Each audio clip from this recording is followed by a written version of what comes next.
I'll show you how it's done. Shazam!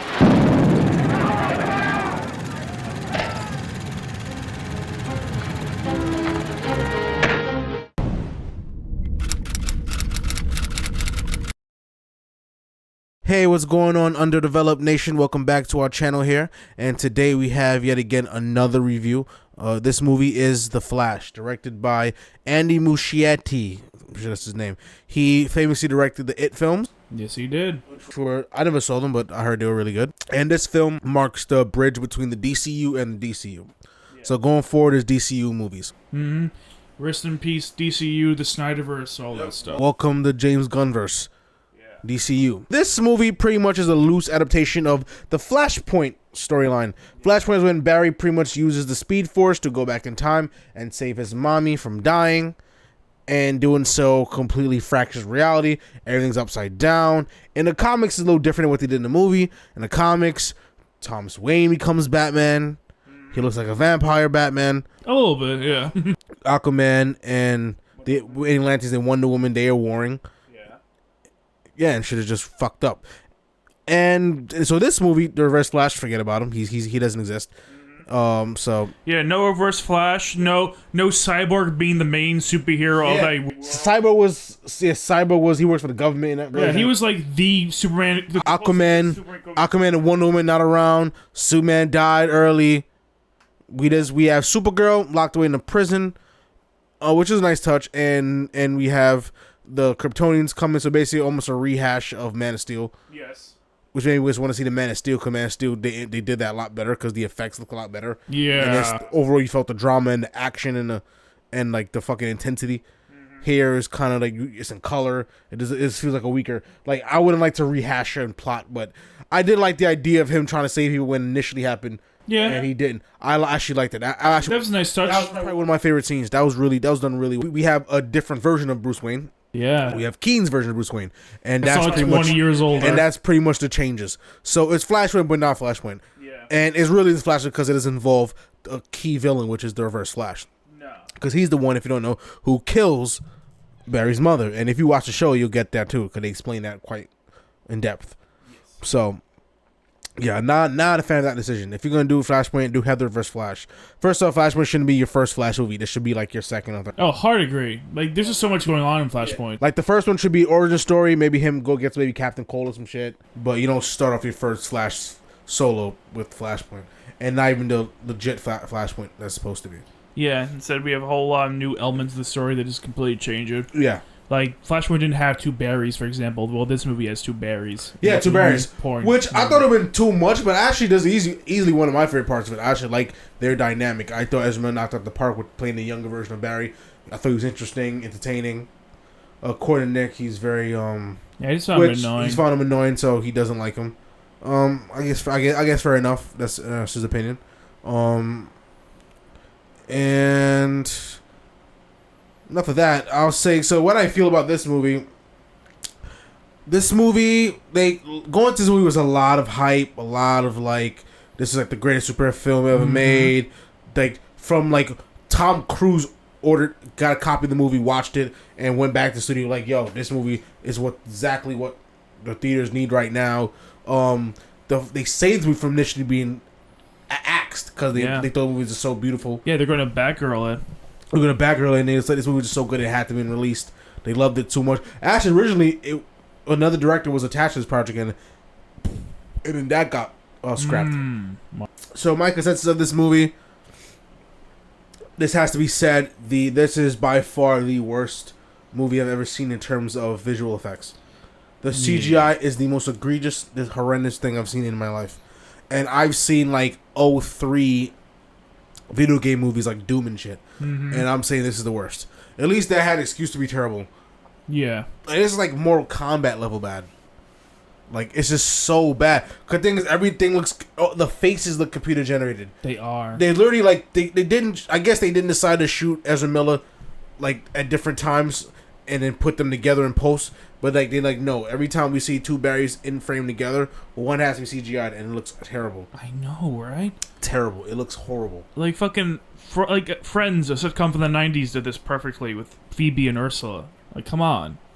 A lot of films. A lot of shows have done a lot this. of shows and films have done it. They have, and Nutty they never had this Professor. problem. Not even Professor. Martin did it. Martin played a lot of different characters. we just saw one the other day, Dr. Strangelove, where you had the president and Dr. Strangelove himself in the same room. All the Medea movies. Mm-hmm. All these films, and these films are much cheaper than this movie. Yeah. You tell me, come on, man. This is lazy term CGI, and then you're gonna turn around and say, "Oh, it's on purpose." That's bullshit. I don't believe this that is for a superhero second. movie. You want it to be. The only ones I like was the Speed Force scenes, and I hate the whole like running in still motion. But I did like once he got to a certain point and he saw everything around. I thought that was pretty cool. But even that, you see all the CGI people. Yeah. And in the beginning, you have all these babies falling out of first off dark. But yeah, you have all these babies falling out of a skyscraper. Yeah, like this really tall hospital. Yeah, and then when they fall, the CGI looks so horrible. It's like I'm watching a terrible video game or some shit. It's just the CGI was like that horrendous. It looks. The thing is, when the CGI is at its best, it looks like a PS3 game. At its best, it looks like something from 10 years ago. Yeah, it looks horrible. It was horrible. Michael Keaton, I thought he was alright. I thought he was good. It was good to see him back, but you know what I mean? I think it was unnecessary. They could have just went with the Thomas Wayne version. Honestly, even then, I think they shouldn't have had him do as much action-y things. Yeah, because I don't buy like a damn near 80-year-old man is gonna be, even if he's as skilled as Bruce Wayne, is gonna be like he's at Batman Beyond years. Yes, he is. That would have made more sense. He would have been grooming his son or some shit to take over the Batman mantle. Yeah, like Terry McGinnis or Damian Wayne. Like that would have made fucking sense. That would have been cool. Instead of making him some kind of weird loner and shit like that. Like the CGI was so bad. It does hamper the movie quite a bit. It does. It takes you out of it. You can't get invested in this movie because nothing looks so real. Serious. Yeah, it's like this is a very effects-heavy movie, and and all the effects look bad. The effects have to be top-notch. I'm sorry. Yeah, they do. But if I was gonna eliminate that from the equation, this was a pretty enjoyable watch. Mm-hmm. So a lot of fun action. I love the use of Flash's powers in certain scenes. I love the dynamic between old and young Barry, especially when young Barry first learned his powers and he just kind of went on the town and did a lot of stupid shit. That was a funny moment. That was a real funny moment. Just like him trying to catch the pepperoni with his tongue when he's running super speed. Also, if he's running too fast, he burns up or charges. Like I like how they utilize his powers in this. How he goes to the Speed Force.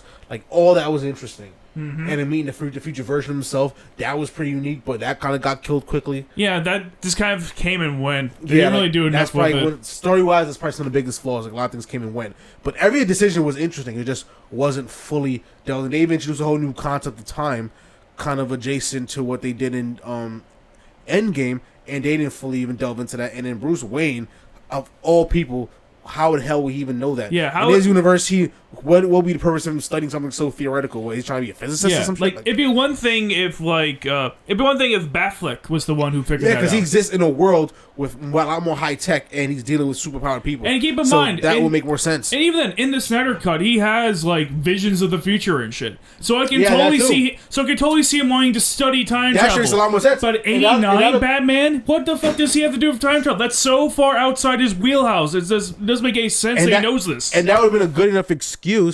That would have been a great excuse for Batfleck to have a lot more screen time because he would have been like, I've been thinking about it because I remember when you came to me blah blah blah this certain time. You know what I mean? So like that could have made a good connection. So I'm like, okay, yeah. Because keep in mind, Barry comes the first time we see Barry, he comes to Bruce like traveling from the future in BVS. And by the way, Batfleck's outfit would look terrible. Yeah, it did. It looked terrible. The cowl too, all looked horrible. Yeah, I never really liked how his look, but this is the worst ever look. No, this is specifically horrible. Like, this is easily the worst. I liked his look in BVS. Like, it wasn't the ideal Bat costume that I would have went with, but I like the color palette of it though. Like the gray, the all gray with the my favorite design is what they did in the a less bulkier version of the Arkham Knight suit. Like all grays, very very like high tech. You know what I'm saying? Yeah, it was like with all grays with the black cowl and the black cape. It was like Arkham Batman meets Dark Knight Returns Batman. Yeah, but in this movie, he just looked kind of off. It like super he looked unfinished. I don't know what the fuck he had on. It looked like he had on like half a CGI suit. Yeah. With his cowl on. It looked terrible. I mean, all the effects in this movie kind of look pretty bad. Yeah, like, I mean, I like the overall design of the Flash suit. I just don't like the fit. The fit looks weird. Yeah. The Flash suit, and I think it's mainly CGI modeling because it's like... it has to be. It does look... And on top of it, he looks a lot more bulkier in that suit than he does when he doesn't have it, like it looks like another body's attached to his head. Yeah, it's like... Yeah, it's like they had the guy they had the mocap suit was just like a lot skinnier than Ezra Miller was. Yeah, and they just like put his head on top of him. And he looks like he has a bobblehead the whole movie. They call him Moko, by the way. So it's Moko now, not mocap anymore. No, they call him Moko. At least that's when I was on set. That's what they called it. Well, back in the day, you used to call him mocap. Oh, okay. I mean, that probably is more. It probably makes more sense. Mm-hmm. But they just call it Moko. Yeah, Moko's probably it makes sense that Moko would come as like a more simplified version of mocap. Makes sense. But anyways, again, I really hate that we have to like insult these effects so much because I really don't think because the movies are a lot more than just effects, but you just can't get into this movie with it. I mean, just so much. I wouldn't go personally that far, but it does hamper the quality of this movie. You can't take it seriously by because of it. It makes you not like it does hamper, especially with certain scenes like him catching the babies. I just couldn't get into that because the babies look so fucking fake. It's like it just takes you out. So I agree to a degree. Like, I wouldn't go that far, but it does tarnish the quality of this movie by a mile. It definitely does. It does. It's the worst part of the movie. It affects the movie. You know what I mean? It's definitely bad enough for me to put it in the reasons why this movie doesn't work. Yeah. As to why it does work. Because on that list, on the bad side, that CGI is the number one problem. Oh, easy. Easy number one. Number one problem, yeah. It got to the point where I was like, dude, what the fuck? Like, Yeah. I can't take this anymore. This is that fucking terrible. Yeah. And it felt kind of... If I were DC... I'd be embarrassed to release something like this. Like, you kidding me? Like, you have the money. Like, look at it. Like, why would you feel comfortable putting something that cheap looking out? Like, this is your superhero movie. I like, know, make right? It look good. And I thought some Disney's Marvel stuff can look kind of cheap at times. But this is so much worse. Oh my god! Like, Man of Steel came out 10 years ago and it looks 10 times better. Way better. They actually paid real close to their effects. They tried to make it look as realistic as possible with the way he flew, the way he used strength, betrayed senses, heat vision. Perfect. Mm-hmm. This one, much cheaper. Yeah, even the stuff they recreate from Man of Steel looks so bad in this. Yeah. Oh god! Like you pointed out here, like why not just use Zod's opening message from the Man of Steel? Looks way better than what they made here. Terrible. You might as well because he says the same shit anyways. Horrible. Yeah. No. I'll say my overall score for this movie, if I'm not factoring the CGI, which is hard to do, but just to play pretend, if I was just factoring all that out, I'll say this score is probably in the low to mid 30s, like 83 maybe. Mm-hmm. But if I am counting the CGI, I'm gonna downgrade that to like a 66. So 60, 67. Which is, I think, ironically, the score on Rotten Tomatoes.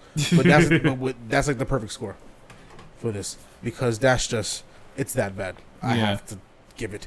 And there's some other problems too, but mainly those. Yeah. Personally, for me, I'd probably give it like a 77 if we're not counting the CGI into effect. If they do release a new version that fixes the CGI and nothing else, I would give this a 77. But in its current state, I can't give it any higher than a 60. I don't know. I feel like insulted as a movie watcher that they expected us to pay money for this little effort presented to us. But yeah, this is definitely overhyped, but definitely not trash. So I'll give you that. Yeah. Couldn't agree more. Anyways, that being said, folks, please let us know what you thought of this movie down in the comment section below. And don't forget to like and subscribe button, as well as hit that notification bell for keep in touch with all of our videos, all of our new reactions, our more reviews, all of our other stuff. We're releasing tons of it, so watch it. See you next time, folks. Peace out. Later, guys.